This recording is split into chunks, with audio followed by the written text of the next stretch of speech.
bermula asal sumber tiap-tiap maksiat, kelalaian dan keinginan-keinginan jahat, sumbernya adalah ridha daripada diri.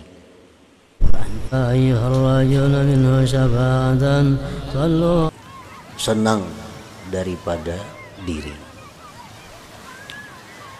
Dan bermula asal sumber tiap-tiap taat dan bangun, jaga serta iffah, ketiadaan ridha engkau daripada diri.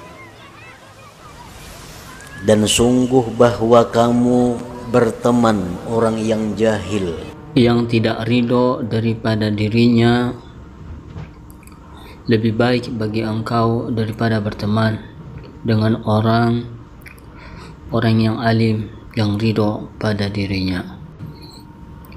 Maka apa juga ilmu bagi orang alim itu yang dia ridho daripada dirinya, dan apa juga kejahilan bagi orang yang jahil yang dia tidak ridho daripada dirinya. Para muhibbin rahimakumullah, istihsanun nafsi wa tazkiyatuha wa i'jabuha aslu kulli ma'siyah wa aslu jami'i sifatil mazmumat. Bermula menganggap baik diri,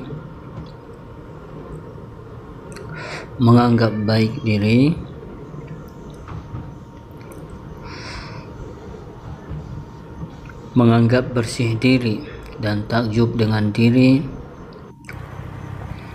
itu merupakan sumber segala maksiat dan sumber sekalian sifat-sifat tercela.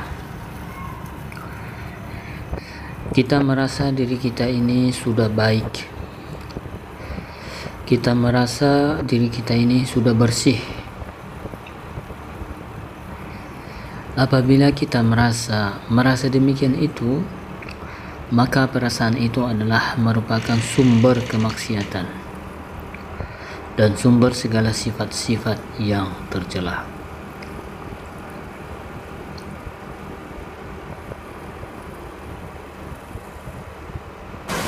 Faman istahsanaha wa zakkaha wa a'jabaha istaulat alaihi al-ghaflah wa man istaulat alaihi al-ghaflah ghalabathu syahwah wa man ghalabat alaihi syahwah waqa'a fil ma'asi. Barang siapa yang merasa sudah baik dirinya, merasa dirinya sudah bersih,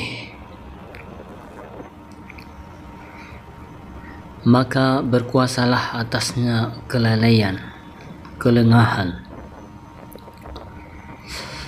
Orang kalau sudah merasa dirinya baik, sudah merasa kalau dirinya itu bersih, sudah merasa dirinya ini enggak ada lagi penyakit, maka dia akan lalai daripada mengawasi dirinya.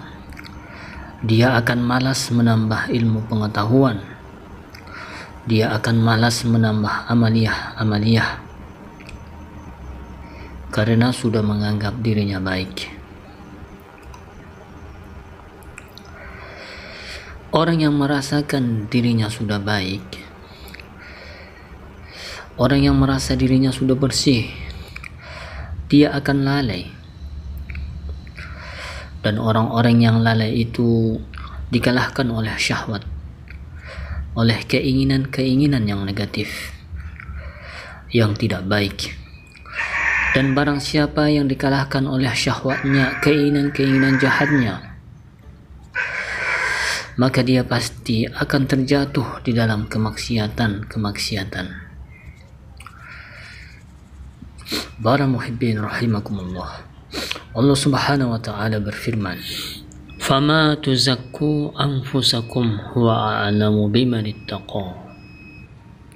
Dengan tegas Allah berfirman, jangan kamu menganggap bersih diri kamu, jangan merasa bersih, jangan merasa sudah paling alim, jangan merasa sudah paling banyak ibadah, jangan merasa tinggi ilmu. Allah yang tahu siapa-siapa orang yang takwa kepadanya. Nah, memuji diri itu berarti menganggap dirinya baik. Setiap orang yang memuji dirinya, maka berarti dia menganggap dirinya baik. Bila menganggap dirinya itu baik, maka orang ini pasti akan jatuh ke dalam kemaksiatan. Rasulullah SAW bersabda, Salasul muhlikat. ujar Nabi, ada 3 yang membinasakan. Salah satunya beliau menjawab, Wa i'jabul mar'i binafsih. takjubnya seseorang dengan dirinya sendiri.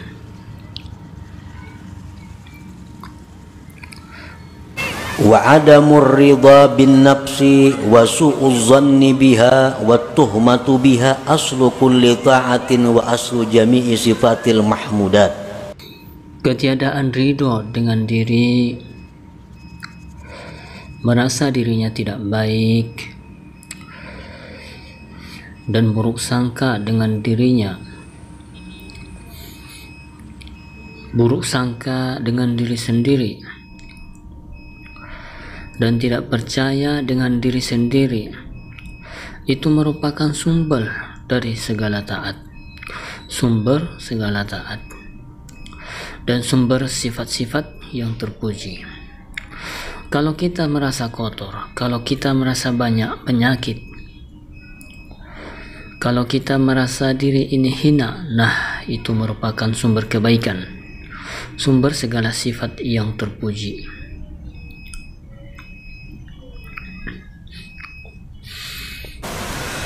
Faman istaqbahaha wa asa'a dhanna biha wattahama biha intabaha wa tayaqqaza wa tatabba'a uyubaha wa raqabaha. Barang siapa yang merasa dirinya itu jahat dan dia berburuk sangka dengan dirinya, dan dia tidak percaya dengan dirinya, dan dia akan bangun, dia akan jaga, dan dia akan mencari penyakit-penyakit dirinya dan akan mengawasi dirinya, dan itu adalah sumber dari segala ketaatan. Para muhibbin rahimakumullah, jadi artinya kita disuruh memandang diri ini kotor, disuruh memandang diri kita ini bahwa banyak mengandung penyakit-penyakit rohani. Dan memang banyak punya penyakit. Memang kita banyak punya penyakit, penyakit yang mesti diobati, yang mesti diawasi.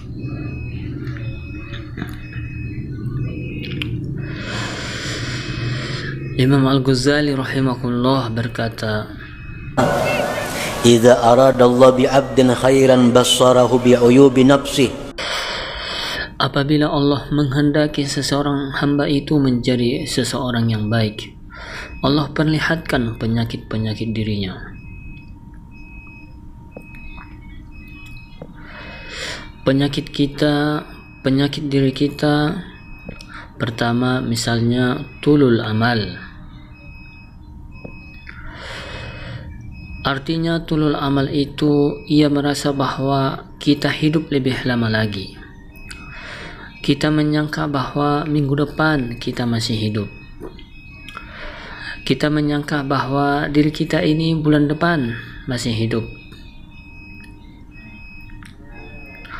Kita menyangka bahkan tahun depan masih hidup. Nah, ini adalah penyakit. Bila kita merasa bahwa minggu depan, bulan depan masih hidup, berarti itu penyakit diri kita. Penyakit. Dan penyakit ini merupakan penyakit dalam yang berakibat macam-macam. Kalau kita merasa bahwa masih lama hidup lagi, satu, kita menunda-nunda tobat. Nah, itu akibatnya. Seperti orang yang panas dalam. Akibat yang timbul sariawan, timbul kerongkongan sakit, timbul macam-macam. Sama ini orang yang menyangka bahwa bulan depan, tahun depan masih hidup. Satu, menunda-nunda taubat, menunda-nunda amal soleh, menunda-nunda berbuat kebaikan, menunda-nunda menuntut ilmu. Nah, jadi kalau ada di dalam diri kita, itu wajib hukumnya supaya kita mengobati penyakit ini, supaya jangan ada lagi tulul amal. Nah, itu pertama penyakit kita, tulul amal. Yang kedua, penyakit rata-rata kita ini ialah tamak. Tamak bid dunia wa qanaah bil akhirah. Tamak, arti tamak itu adalah bahwasannya kita ini masih merasa kurang. Urusan-urusan harta duniawi merasa kurang. Apa yang diberikan Allah selama ini kepada kita, kita merasa belum cukup, dan selalu hendak menambah, selalu hendak menambah. Sudah ada satu hendak dua, sudah ada dua hendak tiga, sudah ada tiga hendak empat. Ini adalah uyubun nafs, ini penyakit. Akibatnya apa? Orang yang punya penyakit tamak ini akibatnya banyak. Akibatnya mau mengangkat batas tanah, misalnya di sini ini dipindahkan ke sana. Tamak itu tidak cukup dengan yang ada. Dia mengejar apa yang dicarinya, walaupun dengan jalan yang haram, untuk memenuhi targetnya. Nah, ini akibat penyakit tamak yang ada di dalam diri kita. Otomatis orang tamak itu kikir karena ketakutan berkurang. Nah, kikir, dan itu ada pada diri kita. Jadi kalau kita menganggap bahwa diri kita ini baik, menganggap diri kita ini sudah bersih, menganggap diri kita ini mulia, padahal ada penyakit-penyakit seperti itu di dalam diri kita. Penyakit yang ada di dalam diri kita lagi ada riya.